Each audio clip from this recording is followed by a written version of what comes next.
آپ مجھے یہ بتائیے کہ جب آپ نے فیلڈ سٹارٹ کی تھی اس وقت سنا ہے کہ آپ کوئی گورنمنٹ جاب کیا کرتے تھے؟ جی میں سوئی گیس کی جاب کرتا تھا فیصل آباد میں ٹرانسمیشن میں. تو زاہد مرزا صاحب جنرل مینیجر تھے سوئی گیس کے, تو انہوں نے مجھے یہ جاب پہ جو ہے نا مطلب تعینات کیا اور میں پھر کرتا رہا جاب. کافی تقریباً کو 2-3 سال کی ہے, اس کے بعد پھر میں نے چھوڑ دی. تو اس کی چھوڑنے کی وجہ کیا تھی؟ کوئی ایسی بات ہوئی وہاں پہ یا کہ کوئی مسئلہ بنا؟ کیا ایشو تھا؟ ایشو یہ تھا کہ میں ڈرامہ کیا کرتا تھا, اسٹیج پلے. تو فیصل آباد کے حوالے سے کیونکہ اسٹیج جو کیا ہے تو اس وقت کاٹن مل میں پلے چلتے تھے, اس وقت کیا کرتے تھے پرانے دور میں. بڑے اچھے پلے تھے وہاں پہ, اور پارٹیشن کا اور ہر طرح کا جو اس کی ریکوائرمنٹ تھی پلے کی, اس میں پراپس وغیرہ پہناتے تھے اور بڑا ہی مطلب جو اصل پلے ہے وہ کرواتے تھے ہمارے سے. تو رات دن جو ہے نا محنت بہت زیادہ تھی اس کام میں, تو کرتے تھے محنت کے ساتھ, تو رات بھی جاگ کے گزر جاتی تھی اور دن بھی جاگتے گزر جاتا تھا. اور مرزا صاحب اس وقت آپ کا معاوضہ کیا تھا سوئی گیس میں جب آپ ملازم تھے؟ اور آپ کی شادی تب ہو چکی تھی؟ شادی میری ہو چکی تھی, یعنی یہ 83-84 کا واقعہ ہے. تو شادی کے بعد جو پھر وہ کافی ساری مشکلات آئیں, اور کہنے کو تو کیا کہوں گا, وہ شادی ہی میرے لیے ایک جو ہے نا پرابلم بن گیا. اس کی وجوہات کیا بنی؟ یعنی اکثر ہم شوز میں بھی سنتے رہتے ہیں, تو کیا ایسی وجوہات آپ کی طرف سے بنی یا ان کی طرف سے بنی کہ آپ کا رشتہ جو ہے وہ زیادہ دیر چل نہ سکا؟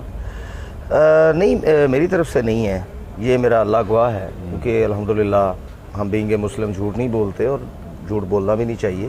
ایک جھوٹ کے بدلے 1000 جھوٹ بولنا پڑتا ہے, لیکن میں جھوٹ نہیں بولتا کیونکہ وہ حقیقت میں وہ لوگ جو تھے وہ کچھ کیا کہیں گے ان کو, لالچی لوگ تھے. کھانا پینا لانا, وہ پیکے پال جسے پنجابی میں کہتے ہیں, وہ تھے. جو دینا وہ پیکوں کو, ماپوں کو, ماں باپ کو دے دینا. اور اپنے گھر میں نئی دلہن بن کے آئی ہے تو اپنے خاوند کے گھر میں رہنا چاہیے. تو مرزا صاحب آپ نے اتنی زیادہ اسٹرگل کی ہے, کبھی اسٹرگل میں ایسا ہوا ہو کہ آپ کو کسی دن بھوکا سونا پڑا ہو؟ جی ہوا ہے, ایک دن نہیں, یہ تقریباً 2-3 دن ہوا. پانی پی کے سو گئے, اور پانی سے پیٹ بھر کے سو گئے, اور اینٹ اپنے سر کے نیچے رکھ کے سو گئے, اور چاول بھی بکھرے پڑے ہیں, میٹھا بھی, کیڑے بھی چل رہے ہیں. شیئر کیجیے ناظرین کے ساتھ کوئی واقعہ, یہ فیصل آباد کا یا لاہور کا یا ملتان کا؟ یہ ہمارا واقعہ ہے اسٹرگل دور میں, یہ ٹوبہ ٹیکسنگ کا واقعہ ہے. تو ایک گھر میں ہمیں رہنے کو جگہ ملی, کیونکہ وہاں پہ ہوٹل کا رواج نہیں تھا اور نہ ہی دیتے تھے. وہ بس ایسے ہی بلا لیتے تھے اور پلے کرتے تھے, مطلب اچھے طریقے سے معقول پلے کرتے تھے. تو مطلب پروڈیوسر گھر لے لیتا تھا کسی کا, خالی گھر ہونا, وہ مل جانا, کاسٹ کو ٹھہرا لینا, لڑکیوں کو کمرے مل جانے, ہمیں باہر وہ برآمدے میں سلا دینا کہ مرد حضرات باہر سو جائیں. تو وہاں چاول بکھرے پڑے, رات کو کھانا کھایا, وہیں دریاں پڑی ہیں, وہاں اینٹ پڑی ہے, وہ سر کے نیچے رکھ کے سو گئے. تو پانی پی لیا, پیٹ بھر کے سو گئے. تو کھانا بھی نہیں ملا, پروڈیوسر بھی پیسے لے کے بھاگ گیا.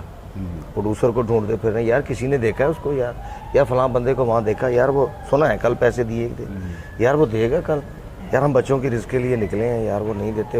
وہ کافی دن نہیں ملا. تو پھر ایسے, یعنی آپ نے کھائے پیے بغیر ہی آپ سوتے رہے ہیں؟ جی تو کبھی ایسا بھی وقت آیا کہ جب آپ نے جس طرح ایک دفعہ بتایا تھا کہ آپ کی فیملی کینسر کا شکار تھی, جی میری, تو دوائی کے لیے بھی پیسے نہ ہوئے ہوں اور کسی نے مدد کی ہو, یعنی اس وقت اللہ تعالیٰ ہی مدد کرتے ہیں نا, لیکن کسی بندے کے تھرو کرتے ہیں. میں کیا بتاؤں ابو بکر صاحب, آپ کو بتاؤں گا تو آپ بڑے پریشان ہوں گے.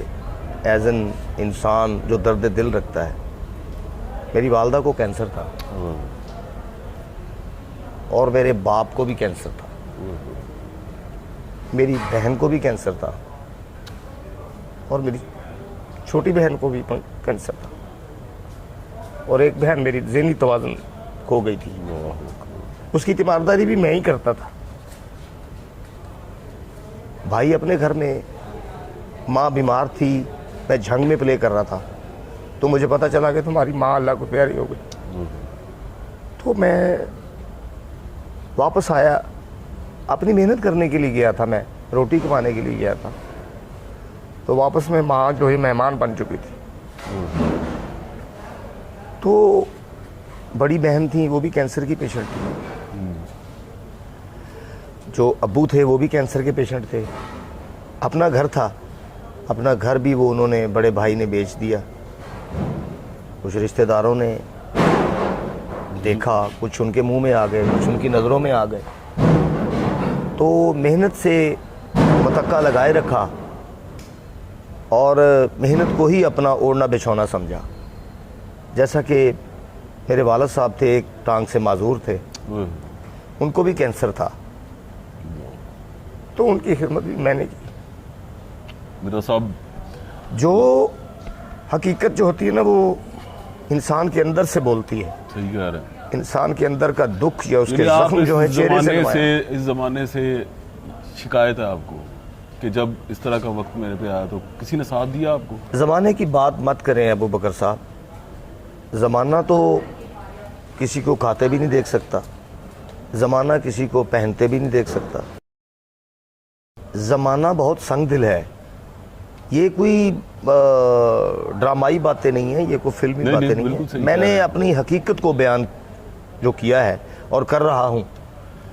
دیکھیں، فیصل آباد میں ہمارا اپنا گھر تھا اور الحمدللہ میری اپنی گاڑی تھی، میرے بھائی کی اپنی گاڑی تھی، میرا اپنا موٹر سائیکل، میرا اپنا سارا کچھ، پودے لگے ہوئے، ایک کنال کا اپنا گھر تھا. یہ جو آج بڑے بڑے سٹار ہیں، مطلب اللہ تعالیٰ ان کو اور عزت دے اور بھی پھلیں پھولیں، اللہ تعالیٰ ان کو اور دے. تو میں کہنے کو تو بہت کچھ کہہ سکتا ہوں، لیکن میں نے ان کو دیکھا ہے، میرے ساتھ گھوما کرتے تھے میرے سائیکل پہ. میری شاگرد تھے آپ؟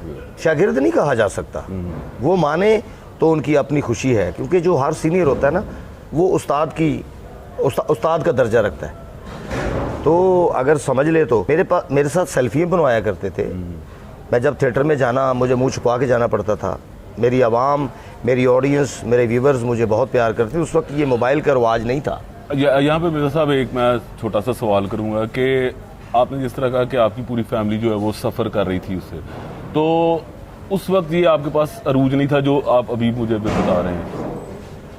عروج دیکھیں، یعنی یہ اس ساری انسیڈنٹ کے بعد کا واقعہ یا پہلے کا، جب آپ کو گاڑی، گھر، یہ وہ سب کچھ تھا؟ یہ اس وقت کا واقعہ ہے جب میری والدہ فوت ہوئی ہیں. اس سے پہلے اللہ کا فضل تھا، سوئی گیس میں جاب کرتا تھا، میں اپنی گاڑی پہ جایا کرتا تھا، چیف انجینئر صاحب کے برابر میں گاڑی کھڑا کرتا تھا. اور وہ کہتے تھے یار کس کی گاڑی ہے؟ میں پی ایم کی ڈیوٹی کرتا تھا. پھر میں ویلڈر ہوا، ہمیں ٹی اے ڈی اے ملتا تھا، سارا کچھ تھا. سب لوگ کہتے تھے یار یہ گاڑی لا کے کھڑی کر دیتا چیف انجینئر کے برابر، یہ کون ہے؟ تو یکایک یہ سارا بدلا کیسے، یعنی کہ ایک دم سے تلپٹ کیسے ہوا؟ یہ حالات کی نظر ہو گیا. اچھا. جب ایک گھر میں 4 پیشنٹ، 3 پیشنٹ جو کینسر کے ہوں گے، ایک کینسر کا پیشنٹ جو ہے نا وہ مان نہیں ہوتا. بالکل. تو اگر 4 پیشنٹ ہوں گے تو ان کو ڈیل کرے گا وہ بندہ، تو وہ کیا کرے گا؟ اپنا آپ سنبھالے گا، وہ گاڑیاں سنبھالے گا، وہ گھر سنبھالے گا، وہ بنگلے سنبھالے گا، وہ اپنی عمارت سنبھالے گا. یعنی یہ اسی کی نظر ہوگی، یہ اسی کی نظر سارا کچھ ہو گیا.